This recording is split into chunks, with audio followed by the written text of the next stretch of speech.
نحمده ونصلي على رسوله الكريم اما بعد فاعوذ بالله من الشیطان الرجیم بسم اللہ الرحمن الرحیم۔ محترم دوستو، دعا سے پہلے درود شریف کا پڑھنا۔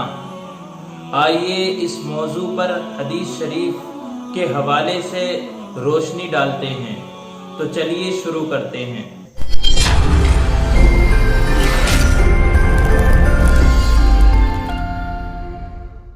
اللہ کے حضور دعا مانگنے سے پہلے رسول اکرم نور مجسم صلی اللہ تعالی علیہ وآلہ وسلم پر درود شریف ضرور پڑھنا چاہیے، کیونکہ اس سے اللہ تبارک و تعالی خوش ہوتا ہے کہ اس کے محبوب کی تعریف کرنے کے بعد اللہ سے کچھ مانگا جائے تو اللہ تبارک و تعالی اس کی اس دعا کو جلدی قبول کرتا ہے۔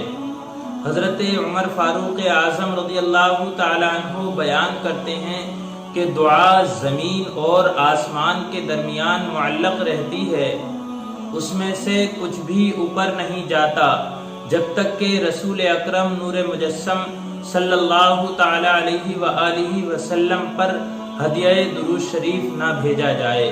محترم دوستو، اس حدیث میں یہ بتایا گیا ہے کہ دعا سے پہلے درود شریف پڑھنا ضروری ہے، کیونکہ درود شریف کے بغیر زمین اور آسمان کے درمیان وہ دعا معلق رہتی ہے۔ ایک اور روایت کے اندر حضرت انس رضی اللہ تعالی عنہ سے مروی ہے کہ آپ نے فرمایا وہ دعا زمین اور آسمان کے درمیان معلق رہتی ہے جب تک کہ رسول اکرم صلی اللہ علیہ وآلہ وسلم پر درود پاک نہ پڑھی جائے۔ حضرت فضالہ بن عبیدہ رضی اللہ تعالیٰ عنہ روایت کرتے ہیں کہ ایک مرتبہ ہم رسول اکرم نور مجسم صلی اللہ تعالیٰ علیہ وآلہ وسلم کی خدمت میں حاضر تھے کہ ایک شخص آیا اور اس نے نماز پڑھی، اور نماز پڑھنے کے بعد اس نے اللہ سے دعا کی، پروردگار میری مغفرت فرما اور مجھ پر رحم فرما۔ سرکار نے اس شخص سے فرمایا کہ اے نمازی، تو نے مانگنے میں جلدی کی۔ طریقہ تو یہ ہے کہ نماز سے فارغ ہونے کے بعد دعا کرتے وقت اللہ کی اس کی شان کے مطابق حمد و ثنا بیان کرتے، اس کے بعد مجھ پر درود پڑھتے، پھر اللہ تبارک و تعالی سے جو چاہتے وہ مانگتے۔ راوی کہتے ہیں کہ اس کے بعد ایک اور شخص آیا، اس نے نماز پڑھی اور اس کے بعد پہلے اللہ کی حمد و ثنا بیان کی، اس کے بعد رسول اکرم صلی اللہ علیہ وآلہ وسلم پر درود پاک پڑھی، اس کے بعد اس نے اپنے لیے دعا کی۔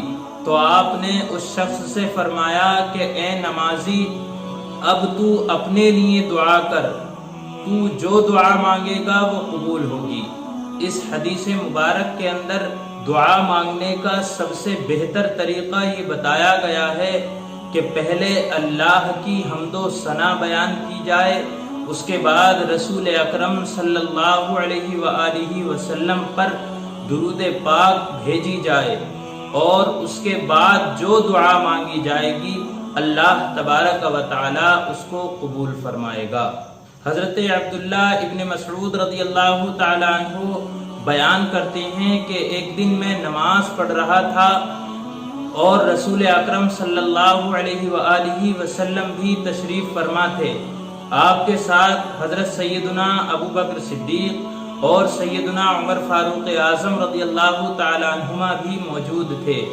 میں نے نماز سے فارغ ہو کر دعا میں پہلے اللہ کی حمد و ثنا بیان کی، اس کے بعد رسول اکرم صلی اللہ علیہ وآلہ وسلم پر درود شریف پڑھی، تو حضور علیہ السلام نے فرمایا اب جو مانگنا ہے مانگ لو، تمہیں عطا کیا جائے گا۔ فرماتے ہیں سرکار نے یہ الفاظ 2 مرتبہ فرمائے۔ تو سامعین حضرات، آپ نے سنا کہ درود پاک کی کتنی بڑی فضیلت ہے۔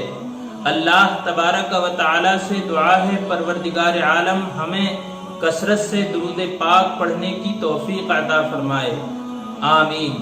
السلام علیکم ورحمۃ اللہ وبرکاتہ۔